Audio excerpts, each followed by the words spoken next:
Hey everyone, Mr. Macintosh here, and Apple today released a surprise update for macOS Tahoe 26.3.1. In this video, we're going to dive in to figure out what Apple included in this update and whether you should install it on your Mac or not. And we've got our Intel Mac and our Apple Silicon Mac. We've also had a very exciting week of Apple hardware releases. We've got our MacBook Pro M5, our MacBook Air M5. We got the brand new MacBook Neo. How exciting, and the Studio Display. You're going to want to stick around for this one. Let's jump in and get started. Along with macOS Tahoe 26.3.1, we also got associated iOS 26.3.1, iPadOS, iOS 18.7.6, Studio Display Firmware. Wait a minute, what is that? Well, I mentioned the two Studio displays that were released, the XDR, the higher version, and the new updated Studio Display Monitor that is actually running a custom version of iOS, and that's the new firmware that was released.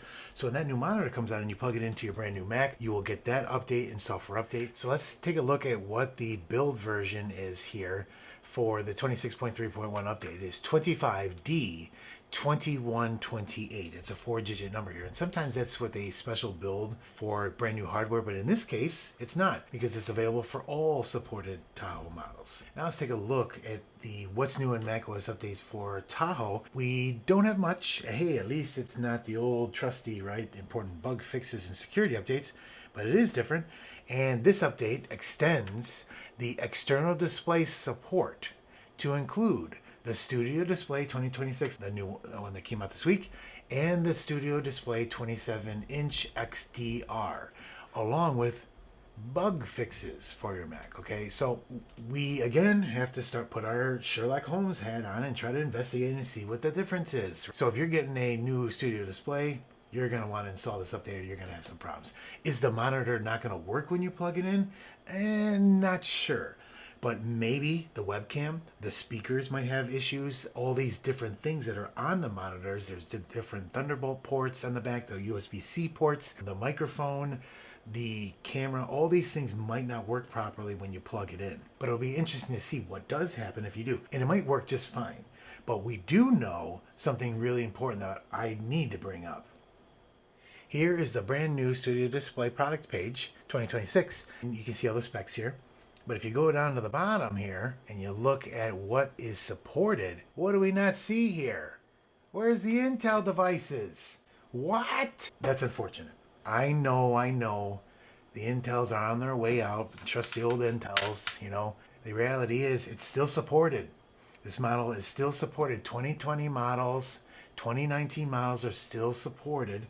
And I mean, let's be real, how much more work would it have taken to make this monitor work? The original one works fine. You can plug it into Intel, no issues whatsoever.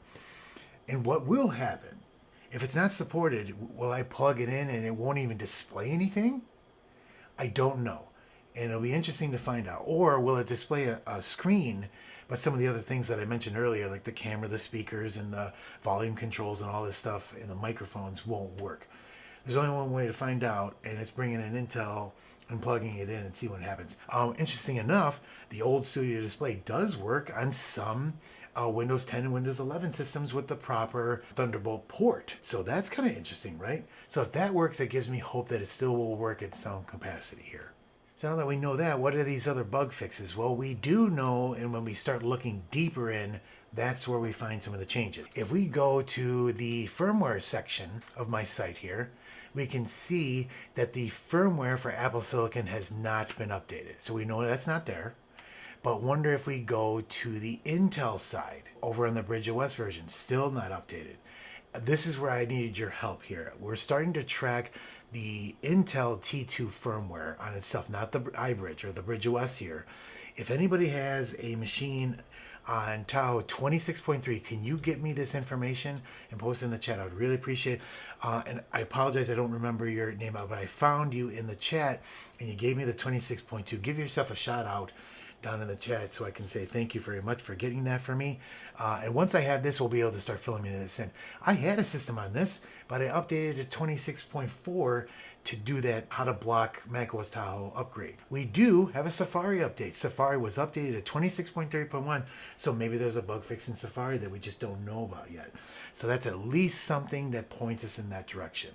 As I was editing the video, I realized I did not have the capture of the new wallpapers. Once you update to 26.3.1, you scroll down and you've got the new MacBook Neo wallpapers. You get it in the citrus, blush, indigo, and you don't get the silver, but you do get the purple. And all you need to do is click on it and you got a cool new background.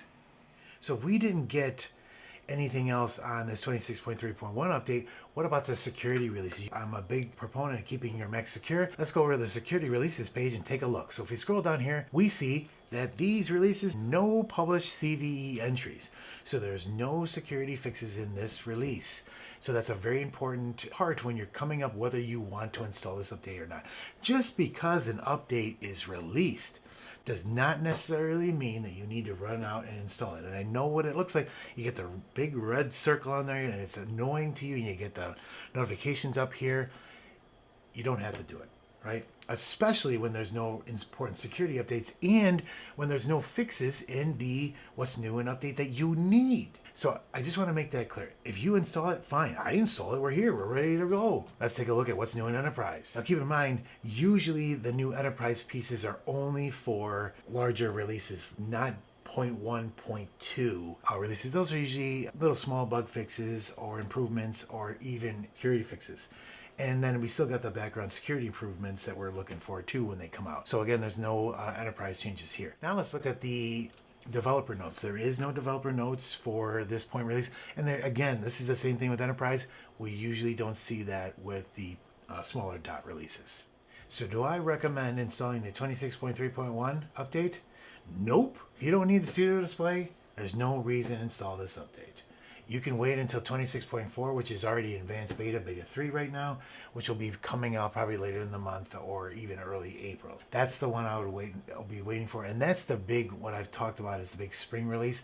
And it's all the fixes in there. And that's when I'm going to make that determination even for myself. I'm not running Tahoe right now. I'm running good old trusty Sequoia. And man, that system's running great. The bottom line is there has been improvements done to Tahoe. And again, 26.4 will be the decider for me. It doesn't have to be for you. You can decide to skip the entire operating system, and that's totally fine. But I'm going to sit down, I'm going to run this operating system in 26.4, and we're going to figure out whether that thing's ready to go. My apologies. I wanted to cover the new hardware in this video and kind of do a dual video, but it went too long. I went off too much on talked a little bit too long on the MacBook Neo because I really like it. I have a lot to say about it. So I hope I can get that video out tomorrow to cover all the new hardware that just came out this week. Thanks for watching this video. Let me know if you have any comments on the 26.3.1 update, and I'll catch you in the next video. Thanks.